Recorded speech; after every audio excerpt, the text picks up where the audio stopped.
Hey, what's up guys? Josh here from MobileTechVideos.com today with another ROM tutorial. Today we're going to be talking about ODIN, the actual ODIN software, and how to use it to reflash your phone and do some other things like that.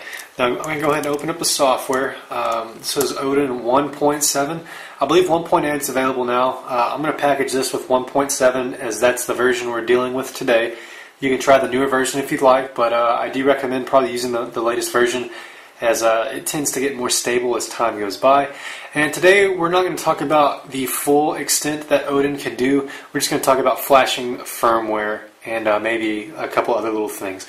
Now, as far as ODIN goes, to flash firmware, we're going to be dealing with the PIT and the PDA. The PIT is a .pit file, the PDA is a .tar file. That tar file contains a lot of other things, such as the modem, the kernel, the factory RFS. The PIT file itself is a BML partition layout file that tells ODIN how to flash the files to your phone. So we're working with a Samsung Vibrant today that we're going to flash back. We've done some stuff here. We've rooted the phone, changed some things, and we want to flash this phone back to stock. So we'd like to do that. So what we want to do first is power off the phone. Now, this is going to talk about getting your phone into download mode. I have a video to teach you all the different methods of getting into download mode, but we are going to achieve download mode today with our handy MobileTechVideos.com download mode jig. Now, you can get this jig for a very affordable price at my website. The link for that is below, and you can actually get that right now and check out that link. They're selling very well. People are buying them, lots of great feedback, and they're good for getting out of brick situations as well. They'll almost fix any brick situation except for a true hard brick.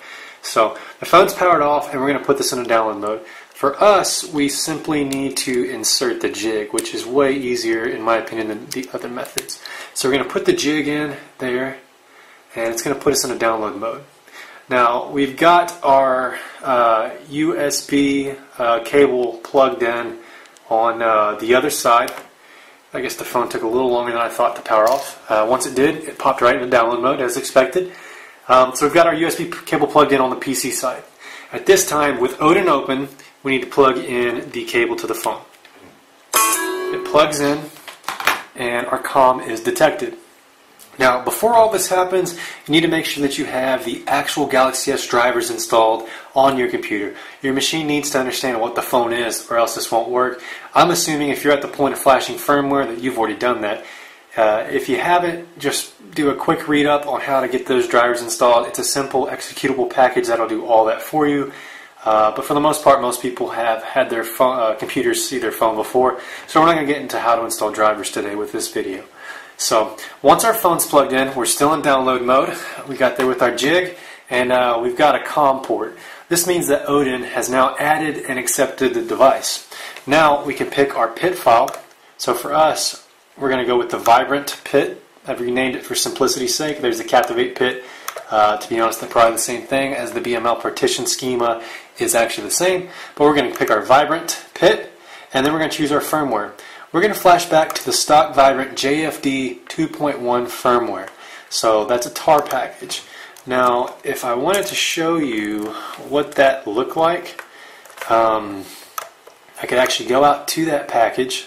I'm going to go ahead and show you guys this, so that way you can see what's inside of these tar files. So Android ROMs, and I think I keep it out here. There it is, JFD. And let me close the free message for WinRAR. I use WinRAR to open these packages. Now, we've got cache.rfs, dbdata.rfs, factoryfs.rfs, the modem, which is how the phone interacts with your network, param.lfs, which stores all the boot images and stuff like that, as well as the Z image, which is the kernel. So basically, we've got the actual operating system files, the database system files, the modem, the partition that controls all the boot images and how the phone interacts with those logos, and then we've got our kernel. All those files are going to be flashed in order according to our PIT file. So that's what makes up a typical firmware tar package. So we've already picked our PIT, we've picked our tar file. Now be sure to do this in the exact order I said. You open ODIN, you put your phone into download mode, connect it to the PC, and this will pop up. Select your two files for PIT and PDA, and now we're ready to start. So at this point we can literally just click start. Do not unplug your phone. There's a warning on the phone that says do not turn off target. Don't turn it off. If you turn it off at this point, you can actually brick your phone for good. Don't worry too much about that either. I do offer an extended JTAG debricking for $75, but you don't want to have to get to that point when you could just not turn off the phone. So be sure you've got a full battery on the phone, a full battery on your laptop if you're not on AC power. I recommend you do it from a desktop or a plugged-in laptop so that way nothing happens. You just don't want this to turn off. So as you can see here, it's gotten the PIT for the mapping. A firmware update has started, and it's flashing these files in a certain order. We've got our cache, our modem, our factory, so it's already flashed the modem and a couple of other files. And on the phone, we see our blue progress bar to indicate how we're doing. Now, this is going to go ahead and take another few moments to finish. We're going to allow it to finish, and we'll do a recap and talk about what was done to the phone, and we'll give you a tour of how the phone is after the flash. Okay, our flash is almost done, and I just wanted to show you guys what to expect on the phone side when this completes. So, I'll show the recap. This is going to reset the phone in a moment and turn blue.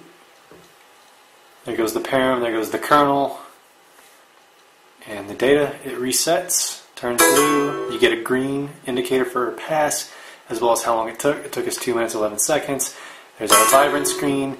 We're going to get some information to confirm that everything it thought it did checks out correctly, and then we're going to do a formatting data, blah, blah, blah, blah. Keep in mind that this process will wipe all the applications you've installed on the phone. This does not wipe the actual internal SD card, but it does wipe all system folders as well as any applications, so be sure to back those up ahead of time. Remember, I do have a titanium backup video as well as an SMS backup video to teach you how to back up applications and text messages. You can view either one of those right here next to my two fingers, and you can see that as well. So now we're booting up. Now this first boot can take a little bit. It's the first time the phone is doing media scanning and a lot of the other processes it does on the first boot. It's building your dalvik.cache file as well, which takes a moment. So we're going to give it a second, and we'll come back and review our changes and recap, and we'll be done. Okay, so the phone's back up. We are completely back, fresh out of the box, 2.1 firmware.